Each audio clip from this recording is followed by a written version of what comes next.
السلام علیکم ورحمۃ اللہ وبرکاتہ۔ بسم اللہ الرحمن الرحیم، الحمد للہ رب العالمین وبہ نستعین، والصلاۃ والسلام علی رسولہ الامین نبینا محمد وعلی آلہ واصحابہ اجمعین ومن تبعهم بإحسان إلى يوم الدين، أما بعد، أعوذ بالله من الشيطان الرجيم، بسم الله الرحمن الرحيم، وَإِنْ يَمْسَسْكَ اللَّهُ بِضُرٍّ فَلَا كَاشِفَ لَهُ إِلَّا هُوَ۔ معزز حاضرین، آج کی اس مجلس میں ہم پارہ نمبر 11 کا انشاءاللہ تذکرہ کریں گے۔ پارہ نمبر 11 کی ابتدا میں کچھ اہم باتیں ہیں، سب سے پہلے وہ دیکھیں۔ کل تذکرہ چل رہا تھا جنگ تبوک کا، اور اسی سلسلے کو اللہ رب العالمین نے پارہ نمبر 11 میں بھی ذکر کیا ہے۔ جنگ تبوک جب ہوئی تو اس سے آس پاس اسی سال میں کچھ اہم واقعات بھی ہوئے۔ انہی میں سے ایک اہم واقعہ یہ ہوا کہ عبداللہ بن ابی جو منافقوں کا سردار تھا، اس کا انتقال بھی ہو گیا۔ یہ بندہ مدینہ کی زندگی میں نبی صلی اللہ علیہ وسلم کو پریشان کرنے والوں میں ہمیشہ پہلی صف میں پہلی لائن میں رہا۔ ہر موقع سے نبی صلی اللہ علیہ وسلم کو پریشان کیا، بلکہ مکہ کے کافروں سے مل کر کے مدینہ کے مسلمانوں کے خلاف پلاننگ بناتا رہا، لیٹر وغیرہ لکھ کر کے بھیجتا رہا۔ اس سے عبداللہ بن ابی کا جو رئیس المنافقین تھا، اس کے ایک بیٹے تھے، ان کا نام بھی عبداللہ، وہ مسلمان ہو گئے تھے، وہ صحابی ہو گئے تھے۔ تو اس سال عبداللہ بن ابی کا انتقال ہو گیا، تو اس کے بیٹے جو تھے، جو صحابی تھے، وہ نبی صلی اللہ علیہ وسلم کے پاس آئے اور کہا ہے کہ رسول صلی اللہ علیہ وسلم، میرے والد کا انتقال ہو گیا ہے، آپ مجھے اپنا کرتا دے دیجئے تاکہ میں اپنے باپ کو اس میں کفن دے دوں، اور آپ چل کر کے میرے والد کی نماز جنازہ بھی پڑھا دیجئے۔ آپ صلی اللہ علیہ وسلم نے کرتا دے دیا اور کہا جب جنازہ تیار ہو جائے تو مجھے اطلاع دیں۔ آپ صلی اللہ علیہ وسلم گئے، نماز جنازہ تیار ہو چکا تھا، نماز جنازہ کی ادائیگی کے لیے۔ اس سے پہلے اللہ رب العالمین نے منافقوں کے تعلق سے اللہ کو، نبی صلی اللہ علیہ وسلم کو یہ بات اللہ نے بیان کی تھی، فرمایا استغفر لهم او لا تستغفر لهم، فرمایا آپ چاہے ان کے لیے مغفرت کریں چاہے نہ کریں، اگر آپ ان کے لیے 70 مرتبہ بھی استغفار کریں گے فلن یغفر اللہ لهم، تب بھی اللہ تعالیٰ ان کو معاف نہیں کرے گا۔ تو اللہ نے آپشن دیا، چاہے تو کریں چاہے تو نہ کریں، کریں گے تو بھی کوئی فائدہ نہیں اور نہیں کریں گے تب بھی کوئی فائدہ نہیں۔ تو نبی صلی اللہ علیہ وسلم جب نماز جنازہ کے لیے گئے تو عمر رضی اللہ تعالیٰ عنہ نے پیچھے سے آپ کا کرتا پکڑ کر کھینچا اور کہا اللہ کے نبی صلی اللہ علیہ وسلم، اللہ نے منع کیا ہے منافقوں کی نماز جنازہ پڑھنے سے۔ تو نبی صلی اللہ علیہ وسلم نے فرمایا کہ اللہ نے منع نہیں کیا ہے، بلکہ مجھے اختیار دیا ہے، چاہو تو ان کے لیے استغفار کرو چاہو تو نہ کرو۔ تب اللہ بہرحال نبی صلی اللہ علیہ وسلم نے نماز جنازہ ادا کر لیا۔ اس کے بعد اللہ نے آیت کریمہ نازل کی وَلَا تُصَلِّ عَلَىٰ أَحَدٍ مِّنْهُمْ مَاتَ أَبَدًا وَلَا تَقُمْ عَلَىٰ قَبْرِهِ، کہ ان میں سے کسی کی بھی نماز جنازہ آئندہ سے آپ کبھی بھی نہیں پڑھیں گے۔ دوسری بات، نہ ہی ان میں سے کسی کی قبر کے پاس کھڑے ہو کر کے آپ ان کے لیے توبہ اور استغفار کریں گے۔ تو نماز جنازہ سے بھی منع کر دیا گیا اور ان کے اپنے توبہ اور استغفار کرنے سے منع کر دیا گیا، مغفرت سے منع کر دیا گیا۔ اسی چیز کو اللہ تبارک و تعالیٰ نے پارہ نمبر 11 کی اگلی کچھ آیتوں میں ذکر کیا، وہاں انشاءاللہ ابھی ہم تھوڑی دیر میں ذکر کریں گے۔ دوسری اہم بات یہ ہوئی، جیسا کہ کل یہ بات آئی تھی، کہ جنگ تبوک میں تمام مسلمانوں کو شریک ہونے کا حکم دیا گیا، جو بھی مرد حضرات تھے تمام لوگوں۔ لیکن اس جنگ میں بہت سے جو ہے منافقین جو تھے، ظاہر ان کا دعویٰ تھا کہ مسلمان ہیں، وہ لوگ نہیں ہیں، ان کی تعداد 80 یا اس کے کچھ اوپر تھی، اور 3 صحابہ بھی پیچھے رہ گئے۔ یہ 3 صحابہ کون تھے؟ کعب بن مالک، مرارہ بن ربیع اور ہلال بن امیہ، یہ تینوں صحابہ بھی پیچھے رہ گئے۔ جب نبی صلی اللہ علیہ وسلم جنگ تبوک سے واپس آئے تو اب محفل لگی، مجلس لگی کہ کیا کیا جائے، جو پیچھے رہ گئے ہیں، جو ہمارے ساتھ شریک نہیں ہوئے ہیں۔ تو منافقین آتے رہے، جھوٹ بول بول کر اپنا کام چلا لیا، لوگوں نے ہمارے ساتھ یہ مسئلہ تھا وہ مسئلہ تھا، کسی کو اللہ نے کہا کہ جب آپ واپس لوٹ کر آئے تو یہ لوگ آپ کے سامنے آ کر کے عذر بیان ایکسکیوز دے رہے تھے کہ میرے ساتھ یہ مسئلہ تھا، وہ مسئلہ تھا، ایسا تھا ویسا، جھوٹ بول کر کے کام چلا لیا۔ اچھا ان تینوں صحابہ کی باری آئی نبی صلی اللہ علیہ وسلم کی مجلس میں پہنچنے کی، تو منافقوں نے کہا کہ دیکھو جھوٹ بول دینا بچ جاؤ، ہم نے جھوٹ بول دیا کام ہمارا چل گیا، تو بھی جھوٹ بول دینا ورنہ سخت سزا ملے گی۔ یہ تینوں صحابہ نبی صلی اللہ علیہ وسلم کے پاس پہنچے، آپ صلی اللہ علیہ وسلم نے پوچھا تم لوگ ہمارے ساتھ کیوں نہیں تھے؟ اچھا جب آپ جا رہے تھے جنگ تبوک کے سفر پر تو کئی مرتبہ آپ نے نوٹس کیا کہ کعب بن مالک نظر نہیں آ رہے۔ یہ آپ صلی اللہ علیہ وسلم کی دانش مندی دیکھیں کہ آپ اتنے عظیم لیڈر ہیں، 30,000 کے لشکر میں ایک صحابی نہیں ہے کعب بن مالک۔ آپ نے نوٹس کیا کہ کعب بن مالک ہر موقع سے خیر کے اچھائی کے کام میں آگے رہتے تھے۔ اس مرتبہ کیا ہوا ہے کہ کعب بن مالک ہمارے ساتھ جنگ میں شریک، کئی مرتبہ آپ صلی اللہ علیہ وسلم نے پوچھا تو بعض صحابہ نے کہہ دیا کہ کعب کے بارے میں ایسی اور ویسی بات کہہ دی کہ وہ تو منافق ہو گیا، یہ ہو گیا، وہ ہو گیا، لیکن نبی صلی اللہ علیہ وسلم نے کسی کی بھی بات کو قبول نہیں کیا۔ تو یہ تینوں صحابہ نبی صلی اللہ علیہ وسلم کے پاس پہنچے اور نبی نے پوچھا کیا مسئلہ تھا، کیا ہوا؟ تو ان لوگوں نے سچ سچ بیان کر دی کہ اللہ کے رسول صلی اللہ علیہ وسلم ہمارے ساتھ کوئی مسئلہ نہیں تھا، سوائے اس کے کہ ہمارے پاس ہماری اپنی سواری تھی، ہمارے پاس اپنا سامان تھا، ہم آج نہیں تو کل، کل نہیں تو پرسوں، آج کل کرتے کرتے کوتاہی غفلت میں پڑے رہے یہاں تک کہ آپ واپس گئے۔ بس یہی ہمارے پاس گزرا ہے کہ کوتاہی اور غفلت کے ہم شکار ہو گئے کہ آج نہیں تو کل ہم پہنچ جائیں گے ملنے کے، لیکن آپ واپس بھی آ گئے۔ پیارے نبی صلی اللہ علیہ وسلم نے بائیکاٹ کا اعلان کہا کوئی بھی ان سے بات چیت نہیں کرے گا، سوشل بائیکاٹ کر دیا گیا، سماجی بائیکاٹ کر دیا گیا۔ 40 دن گزرے، کعب بن مالک رضی اللہ تعالیٰ عنہ کہتے ہیں یہ دونوں تو اپنے گھر میں قید ہو گئے کیونکہ سوشل بائیکاٹ کر دیا گیا، دونوں اپنے گھر میں قید ہو گئے، لیکن میں جاتا تھا مسجد نبوی میں، نبی صلی اللہ علیہ وسلم سے ملتا تھا، سلام کرتا تھا، آپ چہرہ پھیر لیتے تھے، میں دیکھتا تھا کہ آپ نے میرے سلام کا جواب دیا کہ نہیں دیا۔ اتنی فکر تھی، ظاہر سی بات ہے بھائی جس سماج میں آپ ہو، اگر آپ کو سماج سے کاٹ دیا جائے کہ کوئی بھی بات چیت نہیں کرے گا، کیسا لگے گا آپ کو؟ آپ تصور بھی نہیں کر سکتے کہ کس عجیب و غریب کیفیت میں آپ ہوں گے۔ 40 دن گزرے اور 40 دن کے بعد یہ اعلان بھی کیا گیا کہ اب بیویوں سے بھی الگ ہو جاؤ۔ ابھی تک بیویوں کے ساتھ رہنے کی اجازت تھی، اب بیویوں سے بھی الگ ہو جاؤ۔ تو پوچھا گیا کیا طلاق دینا ہے؟ کہا طلاق نہیں دینا، بستر الگ کر لینا ہے، اب ایک ساتھ نہیں رہ سکتے۔ اب ایک دکھ سکھ کی ساتھی سکون دینے والی تنہائی میں خاتون ہے، بیوی موجود ہے، 40 دن کے بعد اس سے بھی الگ ہونے کا حکم سنا دیا گیا۔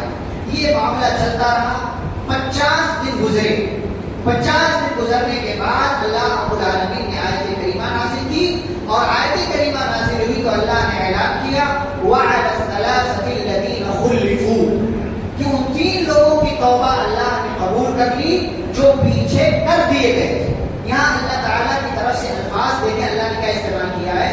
منافقین جو جان بوجھ کر کے پیچھے رہ گئے تھے ان کے تعلق سے کہا یتخلفون، تخلفہ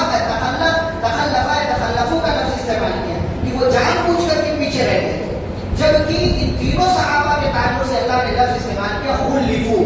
خلفو کا مطلب ہوتا ہے خلفہ یخلفو سے یہ ماضی مجہول کا صیغہ ہے، پیچھے کر دیے گئے، یعنی اس میں ان کی اپنی نیتوں کا کوئی دخل نہیں تھا، بس سستی کی وجہ سے آج نکل اس وجہ سے یہ پیچھے رہ گئے، ورنہ ان کی نیت صاف تھی، ان کے ایمان میں کمی نہیں ہے، ان کے عقیدے میں کمی نہیں ہے۔ اسی لیے اللہ نے کہا ان تینوں کی توبہ اللہ نے قبول کر لی جو پیچھے کر دیے گئے تھے اور یہ پیچھے رہ گئے تھے، یہاں تک کہ حتی اذا ضاقت علیہم الارض بما رحبت، زمین ان کے اوپر تنگ ہو گئی، ان کو اپنی زندگی پریشانی والے لگنے لگی، کڑھن اور جلن میں یہ لوگ مبتلا ہوئے، یعنی عجیب و غریب زندگی ان کی ہو گئی، تو ان کو یہ لگا اللہ ملجأ من اللہ الا الیہ کہ اللہ کے سوا کوئی پناہ گاہ نہیں ہے۔ ثم تاب علیہم، یہ لوگ توبہ بھی کرتے رہے، سچ بھی بولا، توبہ بھی کرتے رہے۔ 50 دنوں کے بعد اللہ تعالیٰ نے توبہ قبول کیا اور ان کے تعلق سے اعلان کیا کہ ان کی توبہ اللہ نے قبول کر لی ہے۔ اللہ نے کہا یا ایھا الذین آمنوا اتقوا اللہ وکونوا مع الصادقین، اے ایمان والو اللہ کا تقوی تقوی اختیار کرو، وَكُونُوا مَعَ الصَّادِقِينَ، اور ان سچے لوگوں کے ساتھ ہو جاؤ. یعنی اگر ایمان ہے، تقوی ہے، تو سچائی والی زندگی گزارو، جھوٹ والی زندگی مت گزارو. اچھا 50 دنوں کا بائیکاٹ کیوں کیا گیا؟ اللہ تعالیٰ نے 50 دنوں کے بعد ہی ان کی توبہ کا اعلان، کی قبولیت کا اعلان کیوں کیا؟ کیونکہ جنگ تبوک میں آنے جانے ٹھہرنے میں کتنی مدت لگی تھی؟ 50 دن. تو بھائی 50 دن تک تم لشکر اسلام کے ساتھ نہیں رہے تو 50 دن تک تمہارا سماجی بائیکاٹ کیا جائے. جیسی کرنی ویسی کرنی. جس لیول کی غلطی کرو گے اسی لیول کی سزا بھی ملے گی. جیسا کرو گے ویسا کرو گے. یہ نہیں ہے کہ آپ نے غلطی تو بہت بڑی کی لیکن سزا چھوٹی سی ملے. یہ نہیں کہ آپ نے غلطی چھوٹی سی کی اس کی سزا بہت بڑی ہو. یہ اللہ کے یہاں قانون ہے، یہ ظلم والا قانون ہے. اللہ تعالیٰ کے یہاں قانون ہے جیسا کرو گے ویسا آپ کے ساتھ کیا جائے گا. یہ ایک اور واقعہ ہوا جنگ تبوک کے موقع سے. ایک اور واقعہ ہوا، اور یہ واقعہ ہوا کہ اس کے پیچھے کا بیک گراؤنڈ پس منظر بہت لمبا ہے. میں اختصار کے ساتھ آپ کے سامنے ذکر کروں. نبی صلی اللہ علیہ وسلم جنگ تبوک کے لیے روانہ ہو رہے تھے تو ادھر مسجد نبوی سے تھوڑی دوری پڑی منافقوں نے ایک مسجد تعمیر کی جس کو مسجد زرار کہا. مسجد زرار. اچھا زرار کا بھی مطلب ہوتا ہے نقصان، زرار کا مطلب بھی ہوتا ہے نقصان. اللہ نے زرار کے بجائے زرار کا لفظ استعمال کیوں کیا ابھی میں بتاتا ہوں اس چیز کو. تو پیچھے کا پہلے بیک گراؤنڈ پس منظر دیکھ لیتے. پس منظر کیا ہے؟ ایک بندہ تھا ابو عامر نام کا. ابو عامر نام کا ایک بندہ تھا. یہ مدینہ کے اندر رہتا تھا لیکن نبی صلی اللہ علیہ وسلم جب مدینہ میں آ گئے تو اب مدینہ کے سردار نبی صلی اللہ علیہ وسلم ہو گئے. تو اس سے جہاں ایک طرف عبداللہ کو پریشانی ہوئی کیونکہ اس کو سردار بنایا جانے والا تھا، اس ایسی ہی پریشانی ابو عامر نام کے اس شخص کو بھی ہوئی. چنانچہ ابو عامر نے عبداللہ بن ابی کی طرح ہی کافروں سے ساز باز کیا، چالیں چلتا رہا اور پھر بعد میں جا کر کے یہ رومیوں سے مل گیا، روم کے عیسائیوں سے مل گیا. اور روم کے عیسائیوں سے مل جانے کے بعد اس نے پلان بنایا اور یہ فیصلہ ہوا کہ مدینہ پر حملہ کرتے ہیں. یہ فیصلہ کر لیا اور باقاعدہ اپنی اس چال کو، اس پلاننگ کو کامیاب بنانے کے لیے اسی کے مشورے سے منافقوں نے مدینہ میں ایک مسجد تعمیر کر لی جسے اللہ نے مسجد زرار کہا. والذین اتخذوا مسجدا ضرارا. یہ مسجد کیوں بنائی گئی؟ اس کا مقصد اللہ تعالیٰ نے 3-4 مقاصد ذکر کیے. نمبر 1 مسلمانوں کو نقصان پہنچانے کے لیے. نمبر 2 وہ کفر کا کام کرنے کے لیے، کافروں والا کام کرنے کے لیے. نمبر 3 وتفریقا بین المؤمنین، مسلمانوں کے درمیان تفرقہ اور جدائی اور اختلاف پیدا کرنے کے لیے. نمبر 4 وارصادا لمن حارب اللہ ورسولہ، اور اللہ اور اس کے رسول کے دشمنوں کی پناہ گاہ کے طور پر اس مسجد کو بنایا گیا کہ یہاں سے سارے کام ہوں گے. اب دیکھتے ہیں کہ ضرر اور ضرار میں کیا فرق ہے. ضرر کا مطلب ہوتا ہے نقصان پہنچانا، ضرار کا مطلب بھی ہوتا ہے نقصان پہنچانا. ضرر میں اور ضرار میں فرق کیا ہے کہ ضرر میں جو نقصان بندہ کسی کو پہنچاتا ہے نا تو اس میں مقصد ہوتا ہے سامنے والے کا نقصان ہو اور میرا فائدہ ہو. ٹھیک ہے، جیسے میں آپ کو کوئی نقصان پہنچاؤں تو میں اس کے پیچھے نیت کیا ہے کہ میرا فائدہ ہو، آپ کا نقصان. اور ضرار میں کیا ہے کہ ضرار میں بھی نیت یہ ہوتی ہے کہ سامنے والے کا نقصان ہو لیکن میرا فائدہ ہو، یہ ضروری نہیں. بعض دفعہ کیا ہوتا ہے انسان کوئی کام بلا وجہ بھی کرتا ہے، انسان کسی کو نقصان بلا وجہ بھی پہنچا دیتا ہے. تو اسی کو یہ مسجد بنائی گئی تھی تاکہ مسلمانوں کا ہمارا کوئی فائدہ ہو نہ ہو لیکن مسلمانوں کا نقصان ہونا چاہیے. اسی لیے اللہ نے اس مسجد کو مسجد زرر کہنے کے بجائے مسجد زرار کیا کہا ہے کیونکہ منافقوں کا مقصد مسلمانوں کو اصل نقصان پہنچانا تھا، اپنا فائدہ ہو یہ ان لوگوں نے نہیں دیکھا. تو یہ 4 مقاصد کے تحت مسجد تعمیر کی گئی. نبی صلی اللہ علیہ وسلم جنگ تبوک کے لیے روانہ ہو رہے تھے، بالکل تیاری ہو چکی تھی کہ منافق آئے نبی صلی اللہ علیہ وسلم کے پاس اور کہنے لگے ہم نے ایک مسجد بنائی ہے، چلے اس کا افتتاح کرتے، اس کی اوپننگ کرتے. تو آپ صلی اللہ علیہ وسلم نے فرمایا کہ نہیں، میں تو جنگ تبوک کے لیے جا رہا ہوں، جنگ کے لیے نکل رہا ہوں، واپسی پر آؤں گا تو پھر آ کر کے میں اس مسجد میں نماز پڑھ دوں گا. اب جب آپ صلی اللہ علیہ وسلم گئے، واپس بھی آئے، راستے میں ہی اللہ رب العالمین نے آیت کریمہ نازل کر دی اور اس مسجد کے قیام کا مقصد بتا دیا کہ منافقوں کی نیت کوئی اچھی نہیں ہے. نماز پڑھنے کے لیے لوگوں نے مسجد نہیں بنائی ہے، بلکہ اس مقصد کے لیے بنایا ہے جو میں نے ذکر کیا آپ کے سامنے. اللہ کے نبی علیہ السلام کو حقیقت کا علم ہوا تو آپ وہاں نہیں گئے، بلکہ آپ نے اپنے دو صحابہ مالک بن دخشم اور معن بن محمد انصاری رضی اللہ تعالیٰ عنہ، ان دونوں صحابہ کو بھیج کر کے اس مسجد کو گرانے کا حکم دے دیا اور اس مسجد کو ڈھا دیا گیا، اس مسجد کو گرا دیا گیا. پتہ یہ چلا کہ مسجدیں اس لیے بھی بنائی جاتی ہیں، بعض لوگ بناتے ہیں تاکہ یہاں سے اللہ کے رسول کے اور ان کے ماننے والوں کے خلاف کام کیا جائے، پروپیگنڈے کیے جائے اور سازشیں کی جائیں. ایسی مسجدیں بنائی جاتی ہیں. ایسی تمام مسجدوں کو مسجد ضرار کا اللہ رب العالمین نے نام دیا. یہ ایک تیسرا واقعہ ہوا جنگ تبوک کے موقع سے. اسی درمیان اللہ رب العالمین نے صحابہ کی فضیلت بیان کی اور فرمایا والسابقون الاولون من المہاجرین والانصار والذین اتبعوهم بإحسان. فرمایا کہ وہ لوگ جو اسلام لانے میں سبقت کر گئے، اسلام لانے میں سبقت، سابقین اولین کن صحابہ کو کہا جاتا ہے؟ جو جنگ بدر سے پہلے مسلمان ہوئے، سب سابقین اولین. جنگ بدر سے پہلے چاہے مکہ میں چاہے مدینے تھے، چچا جان کلمہ پڑھ لیجئے، میں اللہ کے یہاں آپ کے لیے حجت قائم کروں گا کہ اللہ میرے چچا نے میرے کان میں کلمہ پڑھا. لیکن وہیں پر ابو جہل، عبداللہ بن ابی امیہ اور دیگر لوگ موجود تھے.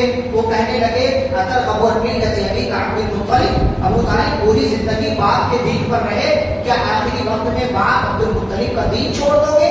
نبی اپنی بات کہتے رہے، وہ مشرکین اپنی بات کرتے رہے، یہاں تک کہ ابو طالب کی زبان سے آخری الفاظ جو نکلے وہ یہ تھے هو علی ملت عبد المطلب، کہ وہ اپنے باپ عبد المطلب کے دین پر ہے، عبد المطلب کے دین پر ہے.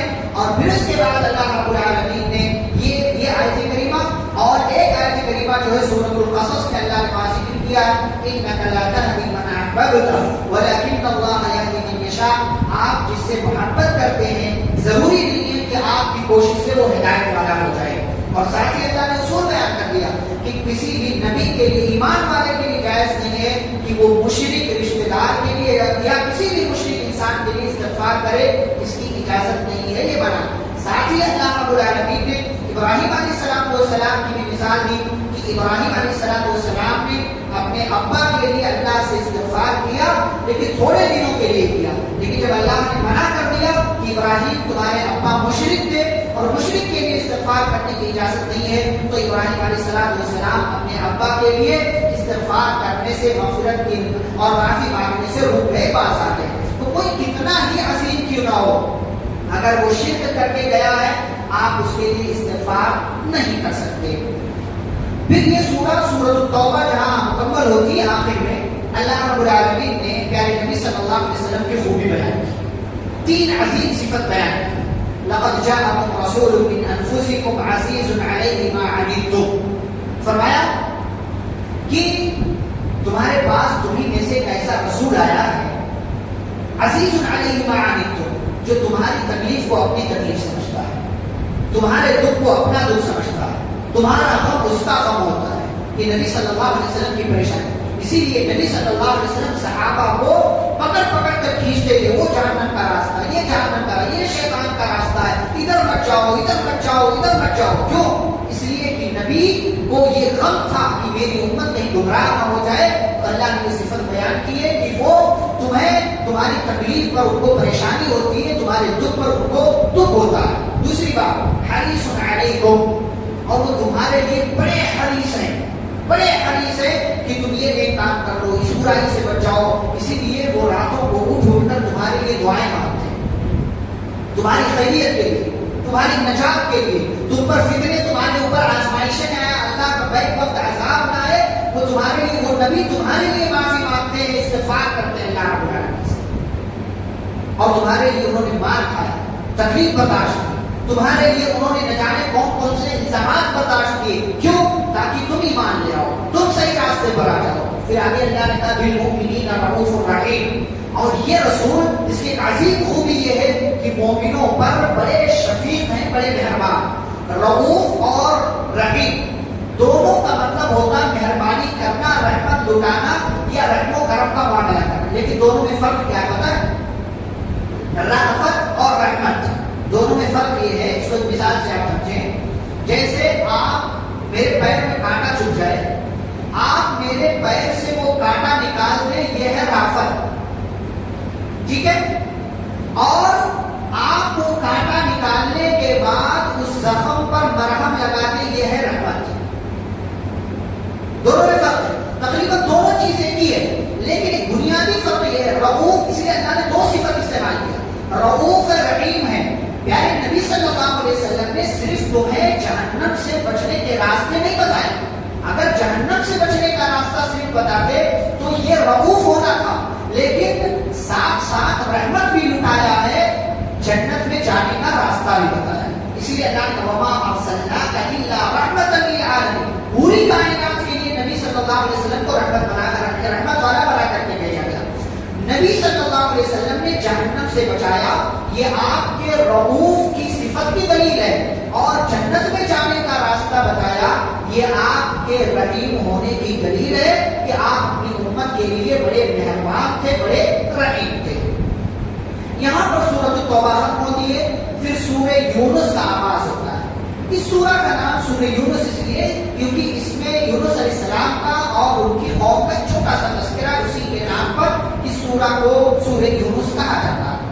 اس کی ابتدا میں اللہ رب العالمین نے اپنی جو ہے صفات، اپنی قدرت وغیرہ ذکر کیا کہ اللہ تعالیٰ نے مختلف چیزیں پیدا کی ہیں. اسی میں ایک چیز اللہ نے بیان کیا، هو الذی جعل الشمس ضیاء والقمر نورا والقمر نورا. اللہ تعالیٰ نے سورج کو ضیاء کہا ہے، ضیاء کا مطلب بھی روشنی. قمر کو نور کہا ہے اور نور کا مطلب بھی روشنی. سورج کو کیا کہا؟ ضیاء مطلب روشنی. چاند کو نور کہا، نور کا مطلب بھی روشنی. تو ان دونوں میں فرق کیا ہے؟ سورج بھی روشنی دیتا ہے، چاند بھی روشنی دیتا ہے. اس اعتبار سے دونوں کو کیا کہہ دیا گیا؟ روشنی کہہ دیا گیا. ایک کے لیے ضیاء کا لفظ استعمال کیا، ایک کے لیے نور کا لفظ استعمال کیا. لیکن ضیاء اور نور میں فرق کیا ہے؟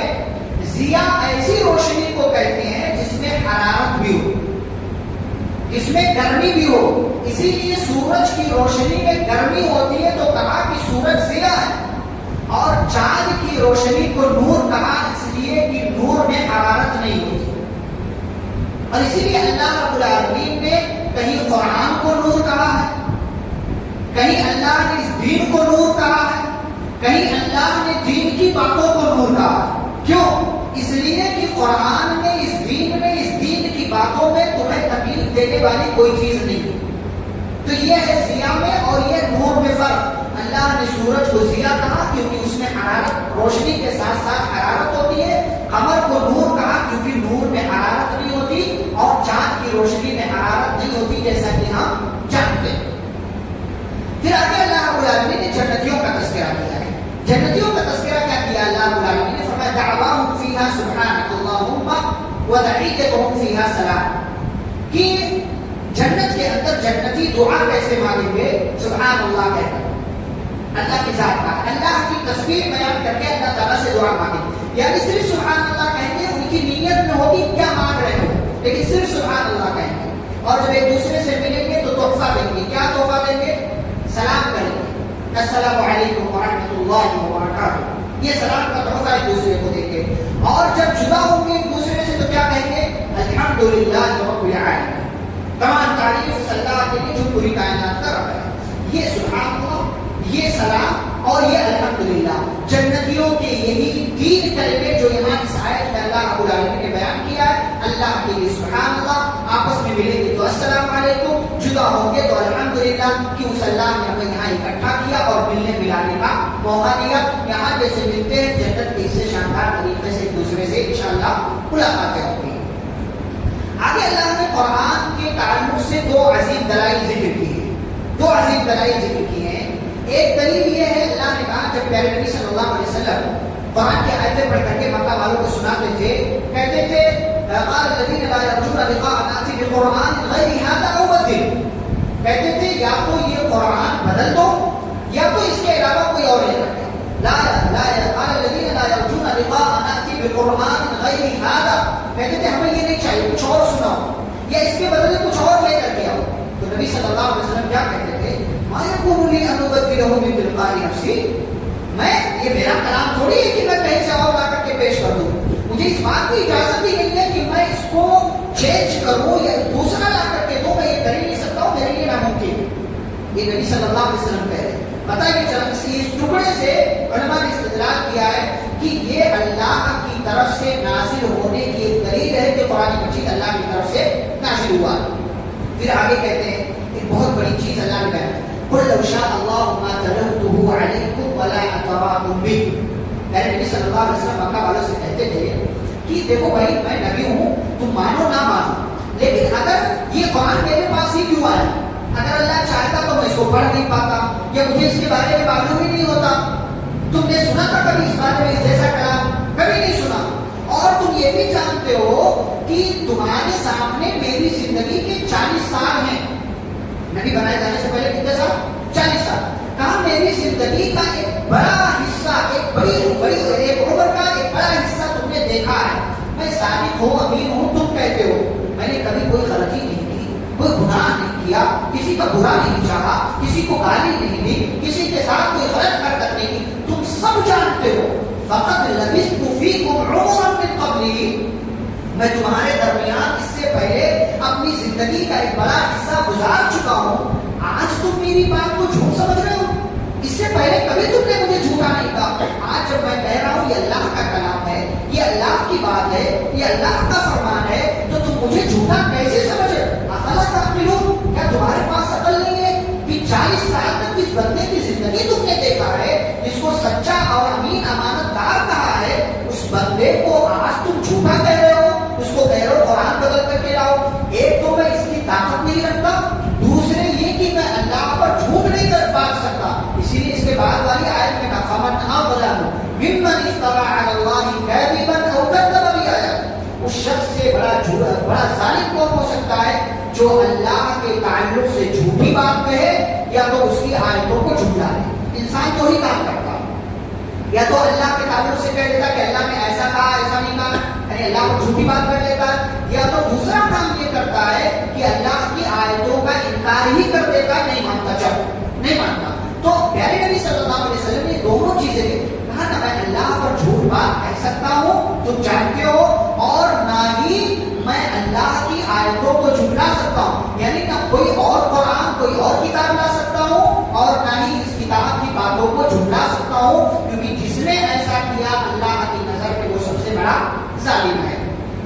پھر اللہ رب العالمین نے اس دنیا کی زندگی کی مثال دی ہے کسے؟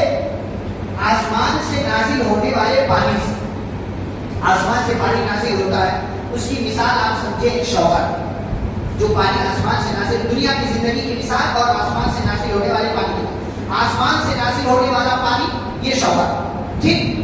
زمین یہ عورت، زمین یہ عورت. پانی زمین کے اندر چلا گیا، بیوی اور شوہر کا ملاپ ہو گیا. ان کے ملاپ سے کیا ہوا؟ نطفہ عورت کے رحم میں ٹھہرتا ہے. آسمان سے پانی نازل ہوا، زمین سے ملاقات ہوئی، زمین سے ملاقات ہونے کے بعد اندر وہ نطفے کی شکل گویا کہ اختیار کر لیتا، وہاں ٹھہرتا. تھوڑے دن کے بعد اس جو ہے وہ عمل جو ٹھہر جاتا ہے، نطفہ جو عمل کی شکل اختیار کرتا ہے، وہ رفتہ رفتہ رفتہ بڑھتا ہے. ایسے ہی زمین میں دانا پانی سے مل جانے کے بعد دھیرے دھیرے دھیرے بڑھتا ہے، اور ایک مدت گزرنے کے بعد وہ گوبرے نکالتا ہے. جیسے انسان ہے، نطفہ ٹھہرتا ہے عورت کے رحم میں تو 9 مہینے یا آس پاس اس کی مدت کے بعد اس کی پیدائش ہوتی ہے. ایسے ہی دانا نکلتا ہے. ایک لڑکا جو ہے، ایک لڑکی، ایک انسان پیدا ہوتا ہے، اس کی جو ہے چلنے پھرنے سننے سمجھنے یہ ساری صلاحیتیں کمزور ہوتی ہیں. بڑھتا ہے بڑھتا ہے بڑھتا ہے. ایسے ہی ایک پودا بھی ہے، دھیرے دھیرے دھیرے بڑھتا ہے. اسی کو اللہ رب العالمین نے مثالوں کے ذریعے سمجھایا. کہا لوگوں تمہاری دنیا کی زندگی ایسے ہی ہے جیسے آسمان سے بارش کا پانی نازل ہوتا ہے، زمین میں ملتا ہے. زمین جو ہے اپنے اندر سے گوبرے، غلے، اناج، پیڑ اور پودے نکالتی ہے، اور اس کے بعد حتی اذا اخذت الارض زخرفها وزینت وظن اهلها، اور وہ بچہ دھیرے دھیرے دھیرے بڑا ہوتا ہے، نوجوان ہوتا ہے، جوان ہوتا ہے، ادھیڑ عمر کو پہنچتا ہے، بڑھاپا آ جاتا ہے۔ بڑھاپا جب آتا ہے مطلب اس کے دنیا سے جانے کا وقت آ گیا۔ جیسے ایک کھیتی ہے، ایک فصل ہے کہ زمین سے دانا نکلا، کوپل نکلی، پودا بڑا ہوا، اس میں بیج آ گیا، دانا آ گیا، فصل لہلہانے لگی، لہلہانے کا مطلب بچہ جوان ہو گیا، اور اس کے بعد وہ زرد پڑ جاتی ہے، یلو کلر کی ہو جاتی ہے۔ گویا کی جب وہ زرد ہو جاتی ہے کھیتی، تو یہ سمجھ لو اس کی کٹائی کا وقت آ گیا۔ ایسے ہی انسان جب بوڑھا ہو جاتا ہے تو سمجھ لو اس کے دنیا سے جانے کا وقت آ گیا۔ اتاها امرنا لیلا او نہارا فجعلناها حصیدا کأن لم تغن بالامس۔ اور انسان کی زندگی ختم ہوتی ہے، فصلیں کاٹ لی جاتی ہیں، اور آپ اس کے بعد دیکھتے ہیں تو آپ کو لگتا ہے کہ آج یا کل تک یہاں پر کچھ تھا ہی نہیں۔ یہی کھیتیوں کی مثال ہے، اور اسی مثال کو اللہ تعالیٰ نے انسانی زندگی پر فٹ کیا ہے، اور یہ مثال اللہ نے اپنے کلام میں، اپنے قرآن میں کئی جگہوں پر دیا ہے۔ کیوں؟ كَذَلِكَ نُفَصِّلُ الْآيَاتِ لِقَوْمٍ يَتَفَكَّرُونَ، تاکہ غور و فکر کرنے والے سمجھیں کہ ہماری دنیا کی زندگی کی کوئی حقیقت نہیں۔ آج ہو، کل پتہ نہیں رہو گے کہ نہیں رہو گے، کل ہو، پرسوں چلے جاؤ گے۔ تمہاری کٹائی کا جس دن وقت آ گیا، تمہیں کاٹ لیا جائے گا۔ جیسے کھیتی کی کٹائی کا وقت آتا ہے، اسے کاٹ لیا جاتا ہے، فرشتہ آئے گا، ملک الموت آئے گا، اللہ کے حکم سے تمہاری روح نکال کر لے کر چلا جائے گا۔ آگے اللہ رب العالمین نے قرآن کا تذکرہ کیا، اور قرآن کے تعلق سے بتایا یا ایھا الناس قد جاءتکم موعظۃ من ربکم وشفاء لما فی الصدور۔ اللہ نے یہاں قرآن کی دو خوبی بیان کی، بلکہ دو اور آگے بیان کی، اگلے ٹکڑے میں چار خوبیاں بیان کی۔ نمبر ایک، اے لوگوں تمہارے پاس تمہارے رب کی جانب سے کیا آ گئی ہے؟ نصیحت۔ قرآن پڑھو، نصیحت ملے گی۔ قرآن میں آپ کے لیے نصیحت ہے۔ ابھی یہ مثال دی، یہ بھی نصیحت ہے۔ قوموں کے واقعات نصیحت ہے، اللہ رب العالمین کی طرف سے کوئی بات ہے وہ نصیحت ہے، کسی پر عذاب آنا نصیحت ہے، کسی کو کچھ اچھا مل جانا، یہ سب بس پورا قرآن نصیحت ہے۔ یہ پہلی صفت۔ دوسری صفت وشفاء لما فی الصدور، سینوں میں، دلوں میں جو بیماریاں ہیں، روحانی بیماریاں، ان روحانی بیماریوں کا علاج بھی ہے قرآن۔ اور قرآن صرف روحانی بیماریوں کا علاج نہیں ہے، جسمانی بیماریوں کا بھی علاج ہے۔ اسی لیے میں بار بار آپ سے کہہ رہا ہوں، اپنے بیماروں کا علاج کریں قرآن کے ذریعے، قرآن کی آیتوں کے ذریعے۔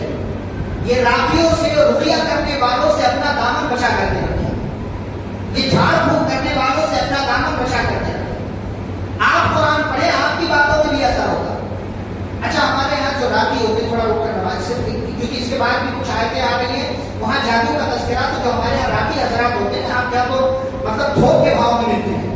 حیدرآباد میں چلے جاؤ، ہر گلی میں ایک نہ ایک راکی ہے، اس کو قرآن پڑھنا آئے نہ آئے وہ راکی ہے، جھاڑ پھونک کرتا ہے، دم کرتا ہے۔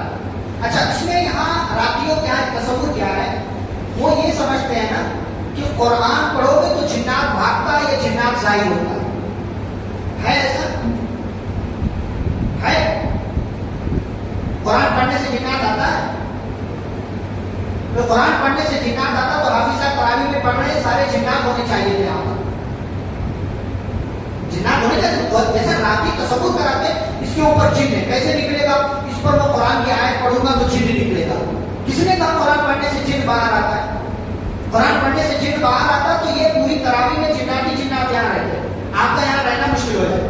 یہ ایک بات۔ دوسری بات، راکی جو لوگ ہیں وہ قرآن سے رقیہ شرعیہ کے نام پر ایک ترتیب سے آیت لیتے ہیں، سورہ فاتحہ پڑھیں گے، اس کے بعد سورہ بقرہ کا پہلا رکوع پڑھیں گے، پھر آگے بڑھے تو تضرعوا الشیاطین پڑھیں گے۔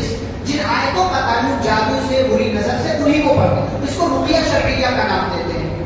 یہ کہاں ہے مطلب؟ کئی حدیث میں نبی نے بتایا یہ رقیہ شرعیہ ہے۔ بھائی آپ سورہ فاتحہ پڑھ دو، صرف سورہ فاتحہ رقیہ شرعیہ ہے۔ آپ معوذتین پڑھ کر کے دم کر دو، رقیہ شرعیہ ہے۔ آیت الکرسی پڑھ کر کے دم کر دو، رقیہ شرعیہ ہے۔ کہیں سے بھی آپ اٹھا لو، خاص مت کرو، جو خاص ہے ان کو خاص رہنے دو۔ جیسے سورہ فاتحہ، آیت الکرسی ہے، سورہ بقرہ کی آخری دو آیتیں معوذتین ہیں، جو خاص ہے ان کو خاص رہنے دو، لیکن جو خاص نہیں ہے کہیں سے بھی قرآن پڑھ کر کے دم کر دو اپنی بیمار پر، اللہ سے یقین رکھو آپ کا بیمار ٹھیک ہو جائے گا۔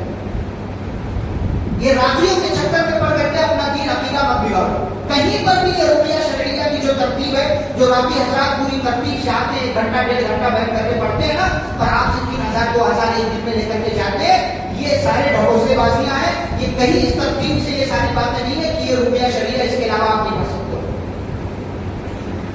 یہ ساری باتیں اس کو سمجھنا چاہیے. قرآن مکمل شفا ہے, مکمل علاج ہے.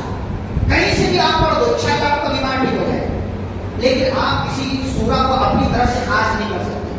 جیسا کہ ہمارے یہاں ہمارے بھائی سورہ یاسین کو خاص کرتے ہیں. سورہ یاسین کو گویا ہر بیماری کا علاج. سورہ یاسین آئی تو ہم بات کریں گے, ہر بیماری کے علاج کے لیے سورہ یاسین پڑھتے ہیں. حقیقت اس کی کیا ہے, سورہ یاسین پارہ نمبر 22 میں آئے گی, انشاءاللہ وہاں تذکرہ کریں گے. تو راتیوں سے اپنے آپ کو بچا کر کے رکھو. قرآن کی دوسری صفت کیا ہے, بیماریوں کی, جسمانی روحانی ہر قسم کی بیماریوں کا علاج ہے قرآن کا. تیسری خوبی وہ ہدن, یہ قرآن کیا ہے, ہدایت کا ذریعہ ہے. قرآن پڑھو گے ہدایت ملے گی. کتنے لوگوں نے, عیسائیوں نے, یہودیوں نے قرآن پڑھا, ہدایت ملی, ہدایت پا گئے. نمبر 4 ورحمۃ للمؤمنین, قرآن پڑھو گے اللہ کی طرف سے رحمت کا نزول ہوگا تمہاری زندگی میں, اللہ کی طرف سے رحمتیں آئیں گی. تو اس قرآن کی اہمیت کو سمجھیں. قرآن نصیحت ہے, قرآن علاج ہے, قرآن ہدایت کا ذریعہ ہے, اور قرآن رحمت کے حاصل کرنے کا سبب ہے. آگے اللہ رب العالمین نے اولیاء اللہ کا تذکرہ کیا ہے. ولی کون ہے, کس کو ولی کہتے ہیں؟ جو بہت نیک ہو اس کو ولی سمجھتے ہیں, ہے نا, صحیح ہے, جو بہت نیک ہو اس کو ولی سمجھتے ہیں.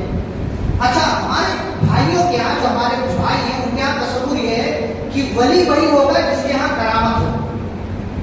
اب کرامت کیا ہو, 40 سال تک عشاء کی وضو سے فجر کی نماز پڑھے, ہوا میں اڑے, یہاں سے مکہ دیکھ لے, یہاں سے مدینہ کا دیدار ہو جائے, یہاں سے روضے رسول دیکھ لے, یہ ساری کرامتیں ہوگی تب ولی مانا جائے. غلط بات ہے, یہ ولیوں کا مذاق ہے. اور اگر کسی ولی کی کرامت ثابت نہیں ہو تو ہمارے بھائی کر لیتے. عبد القادر جیلانی رحمہ اللہ نے یہ کیا. عبد القادر جیلانی رحمہ اللہ نیک تھے, ان کی عزت خراب مت کرے, اچھے تھے, بہترین تھے, بلکہ سلف کے منہج پر تھے, منہج سلف پر تھے, لیکن ان کا نام لے کر ایسی ایسی کرامتیں کر رکھی ہیں لوگوں نے کہ اللہ کے پتہ. وہ فرشتے سے روح اچھ لیا, کہاں لے کے جا رہا ہے, اس کو دے, ہمارا مرید ہے. اس طرح کی باتیں لوگوں نے کر رکھی. ولی کے ہونے کے لیے کرامت ضروری ہے. جو نیک ہے وہ ولی. اللہ نے ولی کی 2 صفت بیان کی, الذین آمنوا وکانوا یتقون, جس کے پاس ایمان ہو, جس کے پاس تقوی ہو, وہ ولی. یہ 2 چیزیں جس کے پاس ہو وہ اللہ کا ولی. تم مانو نہ مانو, اللہ کہتا ہے, اللہ کا قرآن کہتا ہے کہ وہ اللہ کا ولی.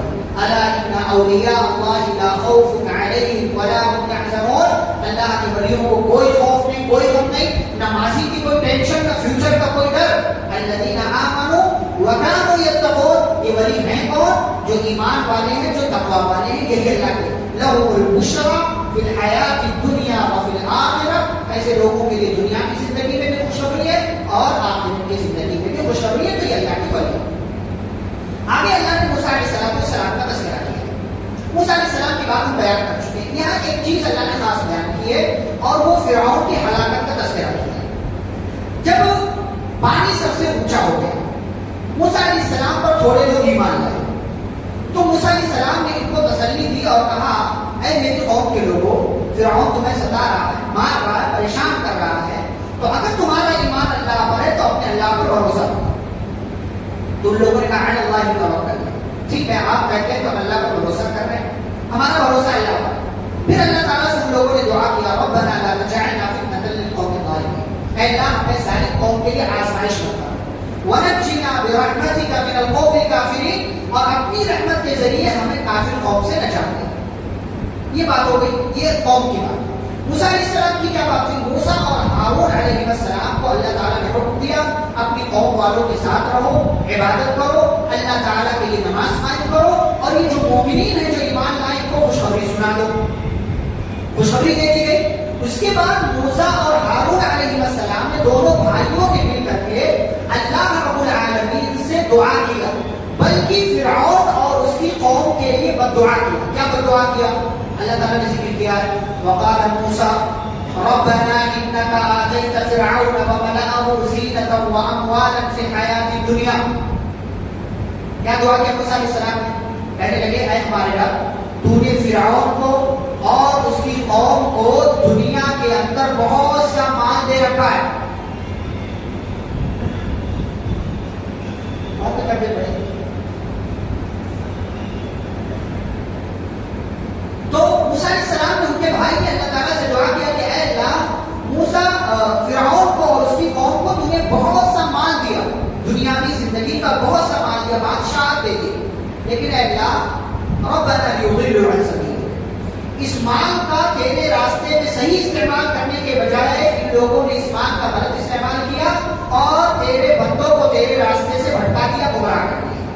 تو اب اے اللہ پانی سب سے اونچا ہو چکا ہے, عذاب پر عذاب آیا, یہ لوگ ایمان نہیں لائے. ربنا طمس علی اموالہم, اے اللہ ان کو جو تو نے مال دیا وہ مال تباہ کر دے. واشدد علی قلوبہم, اور ان کے دلوں کو مزید سخت کر دے, فلا یؤمنوا, تاکہ یہ لوگ ایمان نہ لائیں. عذاب بددعا کیا کہ ان کے ساتھ ایسا معاملہ کر. اچھا آپ تصور کریں کون دعا کر رہے ہیں؟ موسیٰ علیہ السلام کلیم اللہ. دعا قبول ہونی چاہیے تھی فوراً, ہونی چاہیے تھی نا, نہیں ہوئی. کب ہوئی؟ علماء نے لکھا ہے 24 یا 26 سال کے بعد اللہ رب العالمین کی دعا قبول. اور کیا کہا؟ قد اجیبت دعوت. پڑھنے میں تو ایسا لگتا ہے نا, آپ پڑھتے پڑھتے چلے ادھر بددعا ہے, آیت ختم ہوئی, دوسری دعا اسٹارٹ ہوئی تو اللہ کہتا قد اجیبت دعوتکما, تم دونوں کی دعا قبول کر لی گئی. پڑھنے میں ایسا لگ رہا ہے نا ابھی دعا مانگو ابھی قبول, ابھی دعا مانگو ابھی قبول نہیں. وہ بیچ کا نا بین سطور انڈر لائن پڑھے آپ, جو تفسیر سے آپ کو معلوم ہوگا کہ دعا کی بددعا اور اس کی قبولیت کے درمیان جو وقت تھا وہ وقت 20 سال سے زائد ہے. ہمارے یہاں لوگوں کو کیا لگتا ہے ابھی دعا مانگو صبح قبول ہو, صبح مانگو شام کو قبول ہو, نہیں تو اللہ پر الزام لگا دو اللہ میری دعا ہی قبول نہیں کرتا. یہ غلط بات. نبی رسول دعا کر رہے ہیں اور 20 سال سے زائد عرصے کے بعد اللہ تعالیٰ کہتے ہیں کہ دعا. اور حالات ایسے نہیں کہ ان 20 سالوں میں نارمل تھے, ان 20 سالوں میں ہر طرح کا ظلم فرعون نے بنی اسرائیل پر کیا, ہر طرح کا ظلم کیا. اور جب پانی سب سے اونچا ہوا تب اللہ تعالیٰ نے پکڑا, اور جب پکڑا تو فرعون کو دریائے قلزم کے ایک حصے میں اللہ نے ڈبویا. حتی اذا ادرکہ الغرق, جب ڈوبنے لگا کہتا آمنت انہ لا الہ الا الذی آمنت بہ بنو اسرائیل, میں اس اللہ پر ایمان لاتا ہوں اس پر بنی اسرائیل ایمان لائے. وانا من المسلمین, اور میں اعلان کرتا ہوں کہ میں مسلمان. جب موت اپنی آنکھوں سے دیکھ لو تب توبہ قبول نہیں ہے, موت کو دیکھنے سے پہلے توبہ قبول ہو. اسی لیے گرچہ فرعون ایمان لے آیا لیکن اللہ نے کہا لانا اب سمجھ میں آنا وقد عصیت قبل, بڑے فساد مچائے تو نے, بڑی نافرمانیاں کی, بڑے ہمارے جو ہے بندوں کو ستایا, تو نے پریشان کیا. وقد عصیت قبل وکنت من المفسدین, بڑے دنیا کے اندر تو نے بگاڑ مچائے, فساد برپا کیے. فالیوم ننجیک ببدنک لتکون لمن خلفک آیہ. اللہ کہتے ہیں آج کے دن تیری توبہ قبول نہیں ہے, تو مر جائے گا, تیرے مر جانے کے بعد ہم تیری باڈی تیرے بدن کو بچا کر کے رکھیں گے. لتکون لمن خلفک آیہ, تاکہ جو اپنے پیچھے آنے والوں کے لیے عبرت اور نصیحت کا سامان بن جائے. وَإِنَّ كَثِيرًا مِنَ النَّاسِ عَنْ آيَاتِنَا لَغَافِلُونَ, اور لوگوں میں سے بہت سے لوگ ہماری آیتوں سے غافل ہیں. انہیں فرعون کے انجام سے سبق لینا چاہیے کہ کہیں ہمارا بھی انجام فرعون کے کیسا تھا. اور اللہ کی بات, اللہ کا کلام, اللہ کا قرآن سچ ثابت ہے, اور آج تک یہ سلسلہ چلا آ رہا ہے اور قیامت تک یہ سلسلہ چلتا رہے گا. یہ فرعون کی لاش, اس کی باڈی, یہ پوری کائنات کے لوگوں کے لیے عبرت کا نشان ہے. اللہ کا وعدہ سچا ہے. فسبحان من ھذا کلام, اللہ کی بات سے زیادہ سچی بات کس کی ہو سکتی ہے. آخری بات, اور آخری بات یہ ہے, اللہ نے عقیدہ ذکر کیا جو بار بار اس کی طرف میں اشارہ کر رہا ہوں. اللہ نے پیارے نبی صلی اللہ علیہ وسلم کو حکم دیا ولا تدعوا من دون اللہ, اللہ کے سوا کسی کو مت پکارو. ما لا ينفعك ولا يضرك, جس کو بھی پکارو گے کوئی تمہارے لیے نفع نقصان کا مالک نہیں. فإن فعلت, اگر آپ نے ایسا کیا, فإن فإنك إذا من الظالمين، تب آپ ظالم ہو جائیں گے یعنی مشرک ہو جائیں گے. اس کے بعد اللہ کہتے ہیں وَإِن يَمْسَسْكَ اللَّهُ بِضُرٍّ فَلَا كَاشِفَ لَهُ إِلَّا هُوَ. یہ عقیدہ ہے کہ اگر تمہیں کوئی نقصان ہو جائے، تکلیف پہنچے، اللہ کے علاوہ کوئی دور نہیں کر سکتا. دھاگے باندھ لو، تعویذ پہن لو، ٹوٹکے کر لو، اور دنیا کے اعتبار سے جو چاہو کر لو، بابے کے پاس، مانس کے پاس، پاکھنڈی کے پاس، جو چاہو کر لو، جو چاہو کر لو، اللہ جب تک نہیں چاہے گا وہ دور نہیں ہو سکتی.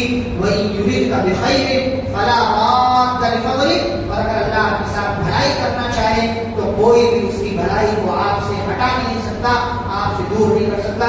اسی چیز کو رسول اکرم صلی اللہ علیہ وسلم نے حدیث کے اندر عبداللہ بن عباس رضی اللہ تعالیٰ عنہما کو نصیحت کرتے ہوئے عقیدہ سکھایا تھا. وَاعْلَمْ أَنَّ الْأُمَّةَ لَوْ اجْتَمَعَتْ. جان لو عبداللہ بن عباس اور ان کے ذریعے پوری دنیا کو نصیحت کی. فرمایا ان الامة لو اجتمعت، پوری کائنات جمع ہو جائے، علی ان ينفعوك بشيء، کہ وہ آپ کو ایک ذرہ فائدہ پہنچائے، لم ينفعوك الا بشيء قد كتبه الله لك. یہ ساری کائنات کے لوگ مل کر کے آپ کو صرف اتنا فائدہ پہنچا سکتے ہیں جتنا اللہ نے لکھا ہوا ہے. ولو اجتمعت، اور اگر یہ سب جمع ہو جائے، علی ان يضروك بشيء، کہ آپ کو ذرہ برابر نقصان پہنچا دیں، لم يضروك الا بشيء قد كتبه الله لك، تو اتنا ہی نقصان پہنچا سکتے ہیں جتنا اللہ نے آپ کے مقدر میں لکھا ہے. یہ ہمارا عقیدہ ہونا چاہیے، یہ ہمارا ایمان ہونا چاہیے. ساتھ ہی اللہ نے کہا واتبع ما یوحى الیک، اے نبی جس چیز کی وحی آپ کی طرف کی گئی ہے اس کو فالو کریں. اور اگر دین پر عمل کرنے میں کوئی آپ کو پریشانی ہو رہی ہے، کوئی ستا رہا ہے آپ کو، واصبر، تو آپ صبر کیجئے. کب تک؟ حتی یحکم اللہ، یہاں تک کہ اللہ کوئی فیصلہ کر دے. وہو خیر الحاکمین، اور وہ سب سے اچھا فیصلہ کرنے والا ہے. ہمارا کام یہ ہے ہم اللہ کے دین پر چلیں. اللہ کے دین پر چلنے میں کوئی تکلیف ہو رہی ہے، صبر کرتے ہوئے چلے جائیں. اللہ فیصلہ کرے گا، اور اللہ کے فیصلے میں ہمیشہ خیر ہوتا ہے، کبھی اس کے اندر کوئی شر نہیں ہوتا. یہاں پر سورہ یونس مکمل ہوئی. اب کل انشاءاللہ ہم سورتوں کے اعتبار سے کل سے چلیں گے، اور کل مکمل سورہ ہود اور سورہ یوسف، یہ دونوں سورتوں کا مکمل تذکرہ ہوگا. اور یہ دونوں سورتیں ایسی ہیں جن میں مکمل انبیاء کرام کے واقعات کا اللہ نے ذکر کیا ہے. سورہ ہود میں حضرت نوح علیہ السلام، ہود علیہ السلام، اور پھر صالح علیہ السلام، ابراہیم علیہ السلام، لوط علیہ السلام، شعیب علیہ السلام. ان 6 نبیوں کا واقعہ اللہ نے سورہ ہود میں بیان کیا ہے. اور سورہ یوسف میں آپ جانتے ہی ہیں کہ حضرت یعقوب اور ان کے بیٹے یوسف علیہ السلام ان 2 نبیوں کا اللہ نے تذکرہ کیا ہے. تو کل یہ 2 صورتیں یعنی تقریباً 1.5 پارے سے کچھ کم یہ ساری باتیں اور یہ سارے واقعات انشاءاللہ آپ کے سامنے ذکر کیے جائیں گے. اللہ رب العالمین ہم سبھی کو قرآن و حدیث کی باتوں پر عمل کرنے کی اور عمل کرنے کے ساتھ ساتھ اپنی زندگی میں انہی کے مطابق زندگی گزارنے کی اللہ توفیق دے. آمین. صلی اللہ علیہ وسلم. سبحانک اللہم و بحمدک، اشہد ان لا الہ الا انت، استغفرک و اتوب الیک. السلام علیکم ورحمۃ اللہ.